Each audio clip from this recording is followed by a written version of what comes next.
Professor of International Relations at Regent's University here in London. Yossi, welcome to the programme. Is this really all about one man, about Benjamin Netanyahu?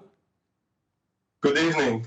To a large extent, yes, we can say that there is an element of referendum about the leadership or the lack of it of Benjamin Netanyahu.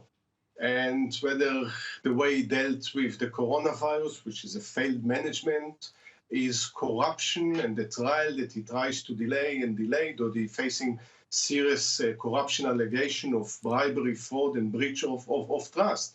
After 12 years, he can't blame anyone that goes wrong in the country but himself and the way that he runs the country. And no doubt in the eyes of many that he really corrupt the system. All the system now works to serve him and is to prolong his time in power. The question whether he will manage by the end of tonight to establish a bloc of 61 members of Knesset to support his government and his leadership. Yeah, absolutely. And who knows, we may have to wait a few days before we know precisely what has happened and then the coalition building process begins. So he's facing, Netanyahu, a new challenge from the right. But tell us about the other side of the political spectrum and what's happened to Benny Gantz, because some people are saying you're not the same guy that we thought you were when we were backing you in the last election. Yes, and he probably doesn't deserve any backing from anyone, considering that in the last 3 elections, he ran on the ticket that he will never sit with Netanyahu in the same government.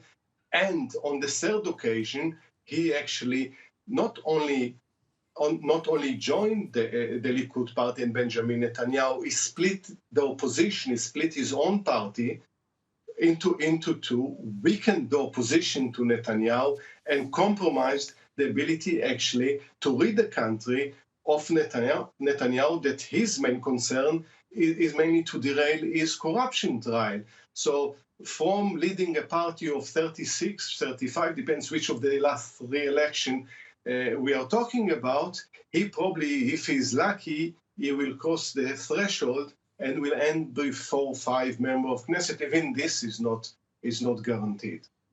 I think it's interesting to look at the other parties, the one to the right and the one to the center, Yesh Atid, led by Yair Lapid, that might end as the second biggest party in the Knesset.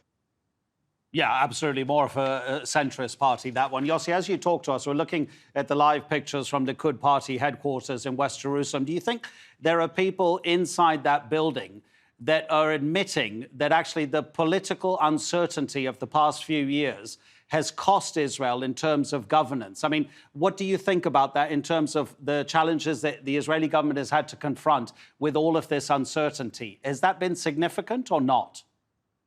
I think inside the Likud party right now is what Netanyahu consolidated as his base.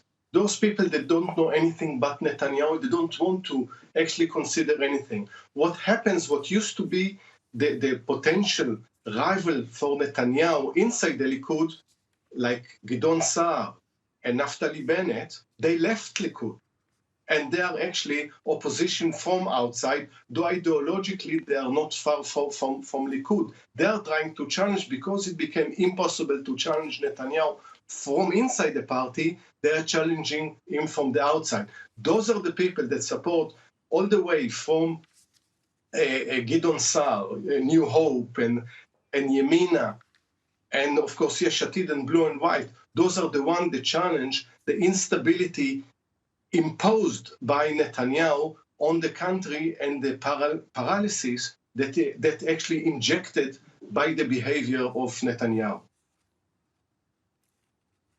OK, Yossi, really, thanks a lot also for pointing out about that we should look out for Gideon Sa'ar's New Hope, because I do believe that some pre-election polls said that that new party on the right could well be the 3rd biggest party in the Knesset. So we'll wait until 2000 GMT and then we'll start looking at those exit polls that emerge. Yossi Mekelberg from Regent's University, thanks so much.